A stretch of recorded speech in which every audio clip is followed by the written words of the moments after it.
Hi friends, welcome to iDream media. ప్రస్తుతం ఒక అంశాన్ని దేశవ్యాప్తంగా కుదిపిందని చెప్పుకోవాలి. అయితే దాని మీద ఏదైతే మన కోల్కతాలో కేజీ కౌర్ హాస్పిటల్లో జరిగినటువంటి సంఘటన ఏదైతే ఉందో, వైద్యురాలిపై అత్యాచార ఘటన, అది ఇప్పుడు సుప్రీంకోర్టులో జరుగుతున్నటువంటి లేటెస్ట్ వాదనలు ఇవన్నీ కూడా ఒక్కసారి మనం తెలుసుకోవడానికి ఇప్పుడు ఈ వీడియో చేస్తున్నాం. వీడియోలో మనకి అందరికీ సుపరిచితులైనటువంటి రిటైర్డ్ సిఐ సాల్మన్ రాజ్ గారు మనతో ఉన్నారు. నమస్కారం సార్. నమస్తే అండి. ఏంటి సార్ అసలు ఆ వైద్యురాలి ఘటన అంశంలో సుప్రీంకోర్టు ఇప్పుడు లేటెస్ట్గా తీసుకునే వరకు మనకి ఈ ఘటన బయటికి రాలేదు. ఇప్పుడు ప్రస్తుతం సిచ్యువేషన్ చూస్తుంటే అసలు ఫస్ట్ నుంచి మనం ఒకసారి వద్దాం. అసలు ఎందుకని ఆ వైద్యురాలు హాస్పిటల్కి రాగానే తల్లిదండ్రులకి కాల్ చేసి మీ బిడ్డ అపస్మారక స్థితిలో పడి ఉంది రమ్మని చెప్పి హాస్పిటల్ వాళ్ళు కాల్ చేశారు? ఎందుకని జరుగుంటుంది? అక్కడ ఏం జరుగుంటుంది? ఆ అంశం మీద చాలామందికి చాలా డౌట్స్ ఉన్నాయి. ఒక పోలీస్ ఇన్వెస్టిగేషన్ ఆఫీసర్గా మీరు ఎట్లా చూస్తారు దాన్ని? దానిపై ఎలా చెప్తారు? నేను ఈ విషయంలో చాలా యూట్యూబ్ ఛానల్స్ రకరకాలుగా చెప్తున్నారు.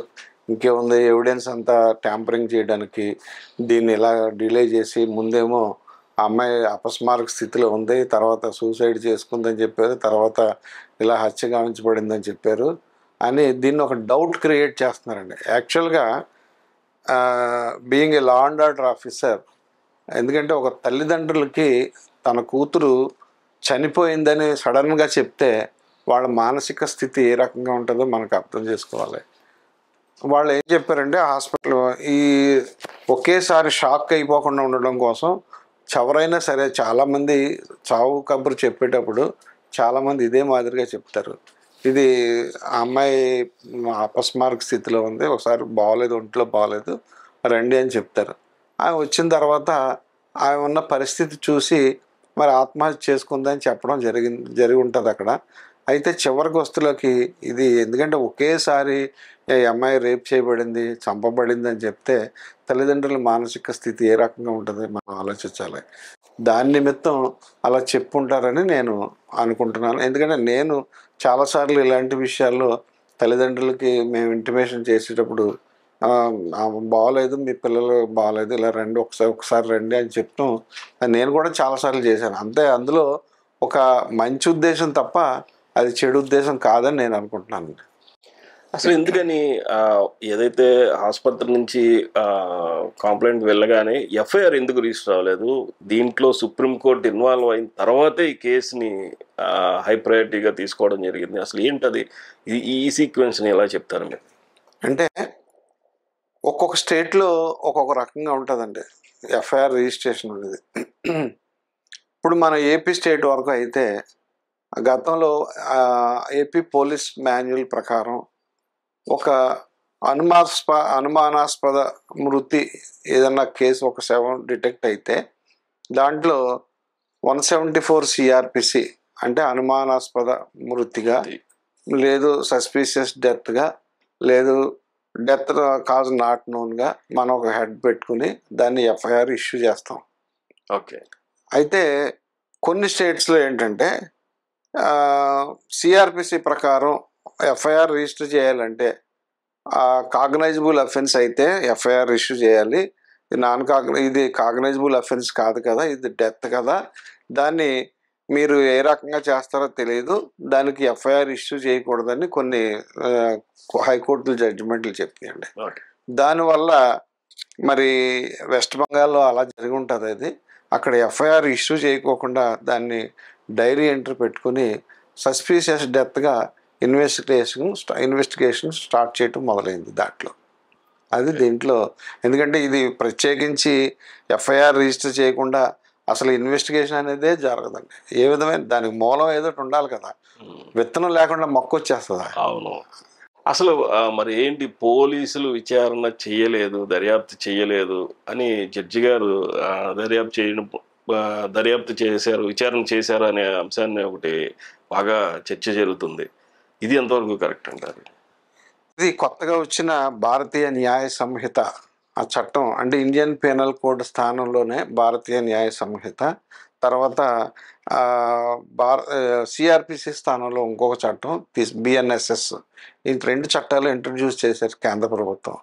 అయితే ఈ కొత్త చట్టం ప్రకారం 195 క్లాస్ 2 సిఆర్పిసి బిఎన్ఎస్ఎస్ దాని ప్రకారం ఒకవేళ ఈ రేప్ జరిగి దానిలో మరణం జరిగి ఉంటే దాని మీద అనుమానాస్పదమైన మృతి కాబట్టి అక్కడ ఈ కొత్త చట్టం ప్రకారం అక్కడ పోలీసు జడ్జి గారికి రిక్వెస్ట్ ఇచ్చి ఉంటారు, ఎంక్వైరీ మీరు చేయాలి అని. కొత్త చట్టం ప్రకారం ఎంక్వైరీ జడ్జి గారు చేయాలి. అదే పాత రోజుల్లో అయితే ఎగ్జిక్యూటివ్ మ్యాజిస్ట్రేటు, అంటే ఇటువంటి కేసుల్లో పోలీసే చేసేవారు. పాత చట్టం ప్రకారం అయితే ఏదైనా కస్టోడియల్ డెత్ కానీ లేదంటే డౌరీ డెత్స్లో కానీ ఇటువంటి అయితే మాత్రం ఎగ్జిక్యూటివ్ మ్యాజిస్ట్రేట్ చేసేవారు. కానీ జ్యుడిషియల్ మ్యాజిస్ట్రేట్ చేయడం అనేది ఈ కొత్త చట్టంలో ఇంట్రడ్యూస్ చేశారు కాబట్టి అదే జ్యుడిషియల్ మ్యాజిస్ట్రేటు ఈ ఎంక్వైరీ చేయడం జరిగింది దీంట్లో. అలాగే మనం ఏదైతే చనిపోయినటువంటి ఆ వైద్యురాలు ఉన్నారో ఆవిడికి ఆ గాయాలు చూస్తుంటే కళ్ళల్లో రక్తం ఉందంటున్నారు, పెదాలపై గాయాలు ఉన్నాయంటున్నారు, ఇంకా రకరకాల వాదనలు వినబడుతున్నాయి. ఇవన్నీ చూస్తుంటే ఇది చేసింది ఒకళ్ళే అని చెప్పేసి మనం చాలా మీడియాలో చూసాం. అలాగే ఇప్పుడు అదే వాదన పోలీసులు కూడా వ్యక్తపరుస్తున్నారు. ఇది కరెక్టేనంటారా? ఇది కరెక్టే సార్. ఇప్పుడు ఎందుకంటే అక్కడ దర్యాప్తు విచారణ స్టార్ట్ చేసింది పోలీసు. ముందుగా పోలీసు వెళ్ళి నేరస్థలం పరిశీలించారు, శవం యొక్క స్థితిని చూసుకున్నారు.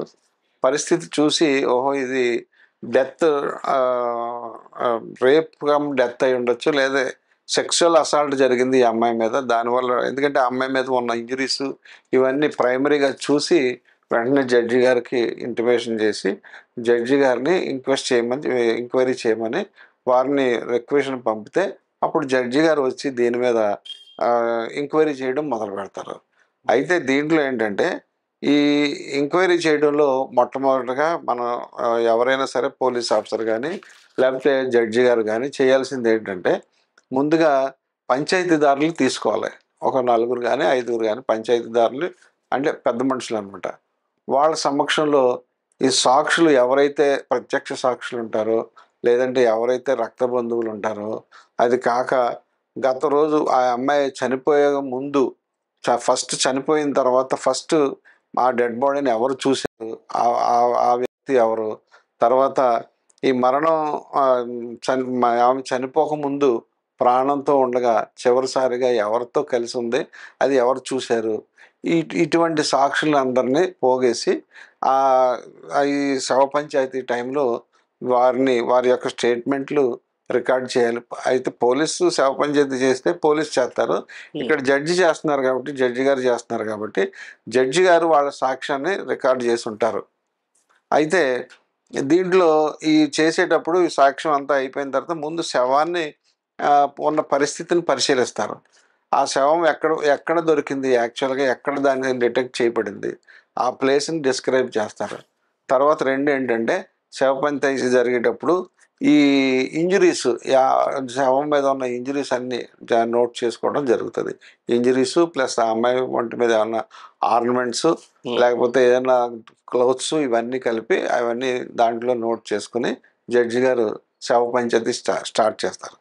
ఇక్కడికి వచ్చేటప్పటికి మన సోకాళ్ళు చాలామంది యూట్యూబర్స్ రకరకాలుగా వాళ్ళే ఇన్వెస్టిగేషన్ చేసేసి వాళ్ళే వాళ్ళే ఫారెన్సిక్ సైన్స్ లేకపోతే ఫారెన్సిక్ డిపార్ట్మెంట్ ఎక్స్పర్ట్స్ లాగా వాళ్ళు రకరకాలుగా, ఎందుకంటే కళ్ళల్లో గుచ్చేసాడు, కళ్ళల్లో రక్తం వచ్చేసింది, నోరు అంతా పెదాల మీద ఇంజరీస్ ఉన్నాయి, మొత్తం 10 ఇంజరీస్ ఉన్నాయి, 14 ఇంజరీస్ ఉన్నాయి, తర్వాత మెడ మీద కమిలిపోయి ఉన్నది, ఇవన్నీ చెప్పడం వాస్తవమే. కాకపోతే కళ్ళల్లో ఉన్నది మాత్రం అది రక్తం కాదండి. అంటే రక్తం కళ్ళల్లో పొడిచేసాడు కాబట్టి రక్తం వచ్చింది, క్రూరంగా కళ్ళల్లో పొడిచాడు కాబట్టి రక్తం వచ్చిందని చెప్తూ కొన్ని వీడియోస్లో నేను విన్నాను.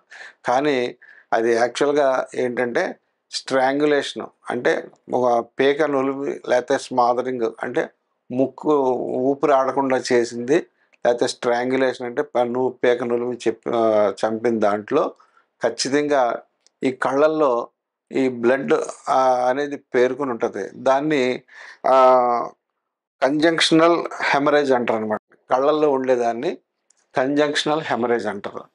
దాన్ని బట్టి ఇది ఏంటంటే ఇది ఆ సిమ్టమ్ని బట్టి ఇది ఖచ్చితంగా స్మాదరింగ్ కానీ స్ట్రాంగులేషన్ అంటే పేకనూలు చంపడం జరుగుతుంది. అయితే ఇంకొక విషయం ఏంటంటే మరి ఈ పోస్ట్ మార్టం సర్టిఫికేట్లో ఇంటర్నల్ ఇంజురీస్ అంటే లోపల ఇంజురీస్లో ఒక ఇంజురీ ఏంటంటే థైరాయిడ్ క్యాటిలైజ్ కొంచెం ఫ్రాక్చర్ అంటే క్రాక్ ఇచ్చింది అని చెప్పించారు. దీన్ని బట్టి చూస్తే మెడ మీద నల్లగా ఉన్నది అని మచ్చ అని చెప్పారు. యాక్చువల్గా మెడ మీద మచ్చ దాన్ని నల్ల మచ్చని ఏమంటారంటే ఇది ఈ స్ట్రాంగులేషన్లో వాటిలోను లిగేచర్ మార్క్ అని చెప్తారండి దాన్ని. ఇది మెడికల్ జ్యూరిస్ప్రుడెన్సీ అంటే న్యాయ వైద్య విజ్ఞాన శాస్త్రం మెడికల్ జ్యూరిస్ప్రుడెన్సీలో ఇవన్నీ క్లియర్గా ఉంటాయి అన్నమాట అండి. ఈ మెడ మీద ఉన్న ప్రాక్టికల్గా నేను ఆలోచించిన ఉద్దేశం ఏంటంటే ఈ మెడ మీద ఉన్న నలుపు రంగు ప్లస్ పెదాల మీద ఉన్న గాయాలు, ఈ కళ్ళల్లో ఉన్న రక్తం పేరుకుపోవడం, ఇవన్నీ చూసి నేను ఏమనుకుంటున్నానంటే ఈ ప్రాక్టికల్గా అంటే ఫిజికల్గా ఎవడైతే మరి నాకు తెలిసినంత వరకు అతను డ్రగ్స్ అలవాటు ఉన్న వ్యక్తి అని అంటున్నారు. ఈ డ్రగ్ అలవాటు ఉన్న వ్యక్తులు రాక్షసులా బిహేవ్ చేస్తారు. కాబట్టి అతను ఒక చెయ్య మెడ మీద పెట్టి ఆ అమ్మాయి మెడ మీద బలంగా పెట్టి ఇంకొక చేత్తో ఆ అమ్మాయి ముక్కు నోరు మూసేయడంతో ఊపిరి ఆడకుండా చచ్చిపోయినప్పుడు ఈ మెడ స్ట్రాంగులేషన్ జరిగినప్పుడు ఈ కళ్ళల్లో ఈ ఎరుపు అనేది రక్తం పేరుకుని అక్కడ ఉంటుందండి. ఇది దీనివల్ల ఎందుకంటే మాకు ట్రైనింగ్లో ఈ మెడికల్ జ్యూరిస్ప్రుడెన్సీ అనేది ఒక సబ్జెక్ట్ అనమాట. ఈ మనిషి యొక్క ఒంటి మీద ఉన్న ఇంజురీస్ని బట్టి ఇది హత్య లేకపోతే ఆత్మహత్య అని తెలుసుకోవడానికి ఇవన్నీ దాన్ని ఎక్స్ప్లెయిన్ చేస్తారనమాట. అది అసలు ఈ కేసుని దర్యాప్తు ఎట్లా చేస్తారు పోలీసులు? ఎందుకంటే ఇక్కడ దీంట్లో ఒక ప్రత్యక్ష సాక్షి లేరు, బాధితురాలు చెప్పుకునే పరిస్థితి లేదు. ఎటువంటి సిచ్యువేషన్స్లో అతనే నేరం చేశాడు అనేది అసలు ఎట్లా నిర్ధారించవచ్చు? ఒక పోలీసుగా, ఒక ఇన్వెస్టిగేషన్ ఆఫీసర్గా ఏం చెప్తారు మీరు? ఇందులో ఏమైందంటే అండి, ఫస్ట్ నేరస్థలం ఎక్కడైతే శవం దొరికిందో ఆ ప్లేస్కి పోలీసు వెళ్ళినప్పుడు దాన్ని నేరస్థల పరిశీలన అంటారు. దాన్ని వీడియో తీస్తారు, ఫోటోగ్రఫీ చేస్తారు.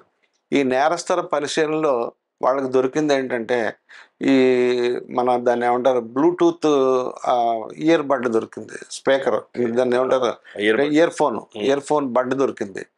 సరే, ఇది ఇయర్ ఫోన్ బడ్ దొరికింది, దాన్ని సీజ్ చేశారు. తర్వాత రెండో విషయం ఏంటంటే ఈ సీసీ ఫుటేజ్లో ఎవరైతే ఎక్యూజ్డ్ ఉన్నాడో ఆ ఎక్యూజ్డ్ ఎర్లీ ఆడ్ అవర్స్లో అతను ఏదైతే కాన్ఫరెన్స్ హాల్ ఉందో ఆ నేరస్థానంలోకి వెళ్ళడం వరకు ఉంది. కాబట్టి ఈ తర్వాత ఏంటంటే ఇప్పుడు డెడ్ బాడీని పోస్ట్ మార్టం పంపినప్పుడు ఈ పోస్ట్ మార్టం పంపే ముందు ఎవరైతే దర్యాప్తు చేస్తున్నారో, ఇన్వెస్టిగేషన్ చేస్తున్నారో వారు ఒక రిక్వెషన్ ఇవ్వాలి. దాన్ని ఆ రిక్వెషన్లో మాకు ఏం కావాలి దీంట్లో అని చెప్పి అడగాలి. అందులో ఎవరైతే ఇన్వెస్టిగేషన్ ఆఫీసర్ ఉన్నారో ఆయన ఏంటంటే మెడికల్ ఆఫీసర్కి పోస్ట్ మార్టం చేస్తూ ఇది సెక్షువల్ అసాల్ట్ కేసు కాబట్టి వెజినల్ కంటెంట్ స్వాబ్స్ అంటే వెజినల్ స్వాబ్స్ ప్రిజర్వ్ చేయమని, తర్వాత ప్యూబిక్ హెయిర్ ప్రిజర్వ్ చేయమని, తర్వాత నెయిల్ క్లిప్పింగ్స్ గోల్డ్ అవి కూడా ప్రిజర్వ్ చేయమని రిక్వెషన్లో. తర్వాత ఒకవేళ ఇంకా డౌట్ ఉంటే విసేరా ప్రిజర్వ్ చేయమని. విసేరా అంటే ఈ హార్ట్కి సంబంధించి హార్ట్, లంగ్స్ ఇలాంటి చిన్న చిన్న పీసెస్ ఒకవేళ ఏదైనా పాయిజనింగ్ కానీ లేకపోతే ఏదైనా జరిగిందా అని తెలుసుకోవడం కోసం విసేరా కూడా ప్రిజర్వ్ చేయమని చెప్తారు. ఇక్కడ ఏమైందంటే పోస్ట్ మార్టం జరిగినప్పుడు ఎవరైతే ఆటోప్సీ చేశారో ఆ మెడికల్ ఆఫీసర్ గారు ఈ నెయిల్ క్లిప్పింగ్స్ ప్రిజర్వ్ చేయడం జరిగింది. ఆ నెయిల్ క్లిప్పింగ్స్లో ఈ టిష్యూస్ ఉంటాయి. ఎందుకంటే ఈ స్ట్రగుల్ జరిగేటప్పుడు ఎవరైతే విక్టిమ్ ఉందో ఆ విక్టిము బలవంతం చేయడానికి వచ్చిన ఎక్యూజర్ని పట్టుకున్నప్పుడు ఆ గీరినప్పుడు గోల్డ్లో ఆ వ్యక్తి తాలూకు ఈ టిష్యూస్ అంటే చర్మం తాలూకు టిష్యూస్ గోల్డ్లో ఉండిపోతాయి. ఆ నెయిల్ క్లిప్పింగ్స్ ప్రిజర్వ్ చేయమని మెడికల్ ఆఫీసర్ గారికి మేము రిక్వెస్ట్ అడుగుతాం అనమాట. అలాగా నెయిల్ క్లిప్పింగ్స్ ప్రిజర్వ్ చేశారు. ఇప్పుడు ఇక్కడ జరిగింది ఏంటంటే ఇన్వెస్టిగేషన్లో పోలీసులు చెప్పేదాన్ని బట్టి ఇన్వెస్టిగేషన్లో తేలింది ఏంటంటే ఫస్ట్ థింగ్ ఏంటంటే మనకి సీసీ ఫుటేజ్లో అది ఆ టైంలో ఎవరైతే ఎక్యూజర్ ఉన్నాడో ఆ ఆడ్ అవర్స్లో ఆ టైంలో అతను అక్కడ రావాల్సిన పని లేదు, కానీ అతను అక్కడికి వచ్చాడు. 2, అతను నేర స్థలంలో ఇయర్ బడ్ ఒకటి దొరికింది. ఆ ఇయర్ బడ్ అబ్జర్వేషన్ టైంలో ఎవడైతే నేరస్తుడు ఉన్నాడో ఆడికి ఒక ఫోన్ కాల్ వచ్చింది. ఆ ఫోన్ కాల్ రావడంతో దీన్ని కనెక్ట్ అయింది. ఈ కనెక్ట్ అవ్వగానే ఆటోమేటిక్గా దీన్ని టెక్నాలజీ ఉపయోగించి దీన్ని అసలు ఈ ఇయర్ బడ్ దేనికి సంబంధించిందని చెప్పి ఆ ఫోన్ నెంబర్ ట్రేస్ చేయడం జరిగింది. ఆ ఫోను అతని పొజిషన్లో, రెండో ఇయర్ బడ్ కూడా అతని పొజిషన్లో ఉన్నది. తర్వాత 2, ఈ నెయిల్ క్లిప్పింగ్స్ అని చెప్పాను కదా, నెయిల్ క్లిప్పింగ్స్ ఏదైతే ఈ అమ్మాయి చేతు గోడల్లో చనిపోయిన విక్టిమ్ తాలూకు చేతుల గోడల్లో ఈ శరీరం తాలూకు టిష్యూస్ ఎవరైతే ఉన్నాయో ఆ టిష్యూస్ని మన ఆ డిఎన్ఏకి పంపిస్తే ఈ ఎవరైతే ఎక్యూజ్డ్ ఉన్నాడో ఆ ఎక్యూజ్డ్ తాలూకు స్కిన్ టిష్యూస్తో ఇది మ్యాచ్ అయినాయి. ఓకే. 3, ఇంకొక విషయం ఏంటంటే వెజినల్ కంటెంట్స్ అంటే ఇప్పుడు లోపల మర్మాంగంలో ఈ పోస్ట్ మార్టం చేసినప్పుడు సెమన్ కంటెంట్స్, మీకు స్వాబ్ ఉంది కదా, ఆ స్వాబ్స్ ఇచ్చేసిన దాంట్లో ఈ డిఎన్ఏ చేస్తే ఆ డిఎన్ఏ కూడా ఈ ఎక్యూజ్డ్ డిఎన్ఏతో టాలీ అయింది. కాబట్టి ఈ 4 ఎక్కడ సాక్ష్యం తిరిగిపోకుండా చాలా స్ట్రాంగ్ ఎవిడెన్స్గా ఈ 4 అతన్ని ముద్దాయిగా చూపిస్తున్నాయి అనమాట. ఓకే. అంటే ఈ ఏదైతే ఆ నేరం జరిగిన ఆ విక్టిమ్ యొక్క వీడియో ఒకటి వైరల్ అయ్యిందని చెప్పేసి చెబుతున్నారు చాలా వరకు. అది ఎంతవరకు కరెక్టు? అలాగే ఈ కేసుని అసలు సిబిఐకి ఇవ్వకపోవడానికి కారణం ఏంటి? సిబిఐకి ఇవ్వడానికి అంటే ముందే గవర్నమెంట్ సిబిఐకి, ఎందుకంటే ముందుగానే ఆ గవర్నమెంట్ సిబిఐకి ఇచ్చేసుకుంటే తన గవర్నమెంట్లో తన డిపార్ట్మెంట్ వాళ్ళే ఇన్సల్ట్ చేసుకుంటూ ఉంటుంది. ఎందుకంటే మేము చేతకాని వాళ్ళం కాబట్టి సిబిఐకి ఇస్తున్నాం అనేది చెప్పుకున్నట్టు ఉంటుంది. కాబట్టి ప్రభుత్వం దానికి ముందుకు ఏ ప్రభుత్వం కూడా ఒప్పుకోదండి. అయితే ఇందులో ఒక వీడియో వైరల్ అవుతుంది, అది నేను కూడా చూశాను. ఎందుకంటే ఆ అమ్మాయి చనిపోయే ముందు సెల్ఫీ వీడియో పెట్టుకుంది అని చెప్పి కొంత వీడియో వైరల్ చేశారండి కొంతమంది. దాంట్లో ఆ అమ్మాయికి కళ్ళ దగ్గర నలుపు మార్గం, తర్వాత ఇలాగా నేను చెప్పిన ఈ లిగేచర్ మార్కు, ఇవన్నీ అంటే ఎంత వెడల్పులో నలుపు రంగు ఇవన్నీ ఉండడం చూపించారు దాంట్లో. అది క్రియేటెడ్ తప్పించి అది కాదండి. ఎందుకంటే అంత లిగేచర్ మార్క్ ఉన్నప్పుడు ఆ అమ్మాయి కాన్షియస్లో ఉండదండి. చనిపోయిన తర్వాతే లిగేచర్ మార్క్ ఏర్పడుతుంది. బ్రతికుండగా లిగేచర్ మార్క్ అంటే ఏంటండి, స్కిన్ లోపల ఉన్న బ్లడ్ అంతా క్లాట్ అయ్యి అక్కడ అది నలుపుగా తయారవుద్ది అనమాట. కాబట్టి అది ఖచ్చితంగా అది క్రియేటెడ్ వీడియో అది. ఎందుకంటే వెంటనే సెల్ఫీ అంటే బ్రతికుండగానే ఆ అమ్మాయి సెల్ఫీ వీడియో తీసుకునే అంత అవకాశం కూడా ఉండదు అక్కడ. కాబట్టి అది ఖచ్చితంగా అది క్రియేటెడ్ వీడియో. ఎందుకంటే గవర్నమెంట్ని ఏ రకంగా బ్యాడ్ చేయాలనే ఉద్దేశంతో చాలామంది దాని ప్రయత్నాలు చేశారనమాట. అయితే ఇందులో సిబిఐకి పంపించింది. అదే కదా మీరు అడిగిన ప్రశ్న. ఇందులో ఏమైందంటే అండి, పోస్ట్ మార్టం చేసిన డాక్టర్ గారు పోస్ట్ మార్టం రిపోర్ట్లో అమ్మాయి వెజినాలో అంటే యూట్రస్లో 150 ml అనుకుంటే గ్రామ్స్ అని రాసాడు అన్నారు. ముందు గ్రామ్స్ అని రాశారు, తర్వాత దాన్ని ఎంఎల్ అని కొంతమంది అన్నారు. ఎంఎల్ అంటే మిల్లీ లీటర్స్. 150 grams అని కొంతమంది అన్నారు. దీని మీద తల్లిదండ్రులకి ఒక విధమైన ఫీడింగ్ ఇవ్వడం వల్ల పబ్లిక్ నుంచి కానీ లేకపోతే తోటి విద్యార్థినులు ఎవరైతే ఆ అమ్మాయి ఫ్రెండ్స్ అయితే ఎవరున్నారో లేదంటే లీగల్ అడ్వైజర్స్ ఎవరున్నారో ఇది ఖచ్చితంగా ఒక్కడు చేసింది కాదు, ఇది ఖచ్చితంగా గ్యాంగ్ రేప్ ఇది. ఎందుకంటే 150 ml సెమన్, వాళ్ళు సెమన్ అని రాయలేదు అందులో. డాక్టర్ గారు ఎవరైతే ఆటోప్సీ చేశారో ఆ డాక్టర్ సెమన్ అని రాయలేదు, కానీ వీళ్ళు మనోళ్ళు దాన్ని 150 ml సెమన్ దాంట్లో ఉన్నది కాబట్టి ఇది ఖచ్చితంగా ఒకళ్ళు చేసింది కాదు, ఇది 10 మంది దగ్గర చేస్తుంటారు అని వాళ్ళు చెప్పడం జరిగింది అనమాట. ఇందులో ఎందుకంటే శాస్త్రం ప్రకారం ఒక వ్యక్తికి ఎజెక్షన్ అంటే ఈ సెమను ఖచ్చితంగా ఒక 3 ml కన్నా ఎక్కువ రాదండి. 3 ml కన్నా ఎక్కువ రాదు. మరి ఒక 4-5 days లేకపోతే గ్యాప్ ఈ సెక్షువల్ ఇంటర్కోర్స్లో ఆయనకి పార్టిసిపేట్ చేయకుండా 4-5 days అయితే ఒక మహా అయితే 5 ml రిలీజ్ అవుద్ది అనమాట. అది శాస్త్రం చెప్తుంది, మనం చెప్పేది కాదు. కానీ ఒకేసారి 150 ml అంటే ఓకే, మీరు అన్నట్టుగా 150 మంది 10 మంది అమ్మాయిని రేప్ చేసి, అంటే 10 మంది రేప్ చేసేదాకా అది అలాగే ఉంటుంది, లోపల బయటికి రావాలి కదా ఆటోమేటిక్గా. ఆ కోర్స్ ఇంటర్ కోర్స్ జరిగేటప్పుడు ఆటోమేటిక్గా బయటకు వచ్చేస్తుంది కదా. అది అంత నాలెడ్జ్ లేకుండా చెప్పే మాటలు మరి వాళ్ళ పేరెంట్స్ని రాంగ్ గైడ్ చేశారని నేను అన్న, కానీ ఆ పేరెంట్స్ న్యాయం జరగాలనే ఉద్దేశంతో కలకత్తా హైకోర్టుకు వెళ్ళారు. కలకత్తా హైకోర్టుకు వెళ్తే హైకోర్టు వారు ఏం చేశారంటే దాన్ని ఇమ్మీడియట్లీ ఈ లోకల్ పోలీస్ మీద అలిగేషన్ పెడుతున్నారు కాబట్టి ఇమ్మీడియట్లీ సిబిఐకి ఎంట్రస్ట్మెంట్ జరిగింది. సిబిఐ ఇన్వెస్టిగేషన్ చేయమని ఆర్డర్ వేయడం జరిగిందనమాట. ఇందులో ఏంటంటే యాక్చువల్గా ఆ 150 గ్రాములు అనేది ఏంటంటే యాక్చువల్గా యూట్రస్ వెయిట్ అండి. అది యాక్చువల్గా యూట్రస్ పోస్ట్ మార్టం రిపోర్ట్స్లో కొన్ని లంగ్స్ వెయిట్ వేస్తారు, లేకపోతే కిడ్నీస్ వెయిట్ రాస్తారు, ఈ యూట్రస్ వెయిట్ రాస్తారు. యూట్రస్ లోపల ఏమంటారు కొన్ని అవయవాలు ఉంటాయి కదా, దాని తాలూకు వెయిట్ రాస్తారు తప్ప అది 150 ml అంటే మన చిన్న బాటిల్స్ ఉన్నాయి కదా 150 ml అంటే వాటర్ బాటిల్స్ వస్తున్నాయి మనకి. 150 ml వాటర్ బాటిల్ అంటే అంత ఉండాలంటే అది కరెక్ట్ కాదండి. అది తెలియక లేకపోతే మెడికల్ జ్యూరిస్ప్రుడెన్సీ మీద నాలెడ్జ్ లేక ఎవరికి తరచిన విధంగా వాళ్ళు చెప్పడం జరిగింది.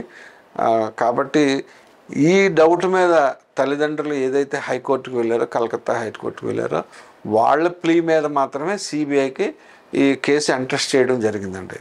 ఇది సల్మాన్ రాజ్ గారు ఏదైతే కోల్కతా ఘటన అంశంపై పూర్తిగా సమగ్రమైన రిపోర్టు చెప్పుకోవచ్చు. ఏదైతే అప్పుడు సిచ్యువేషన్ జరిగిన దగ్గర నుంచి లేటెస్ట్గా ఉన్నటువంటి సుప్రీంకోర్టు వాదనల వరకు ఇప్పుడు అవన్నీ కూడా క్లియర్గా ఎక్స్ప్లెయిన్ చేశారు. మరి ఈ ఘటనలో డెఫినెట్గా ముద్దాయిని శిక్షించి ఏదైతే విక్టిమ్ తరపున పోరాడుతున్నారో వారందరికీ కూడా న్యాయం జరిగే విధంగా మనం కూడా ఆశిద్దాం. నమస్కారం సార్. నమస్తే అండి. ఇందులో మెడికల్ స్టూడెంట్స్ కూడా ఎవరైతే మెడికేర్ ఉన్నారో కూడా ఫర్దర్గా ఏ విధమైన డెత్స్ జరగకుండా వారి ఒక్క విధులకు వెళ్ళి ప్రజలకి, రోగులకి వాళ్ళు సేవ చేయాలని కోరుకుంటూ మన ఐ డ్రీమ్ తరఫున కూడా మనం కూడా కోరుకుంటున్నాం. Thanks you.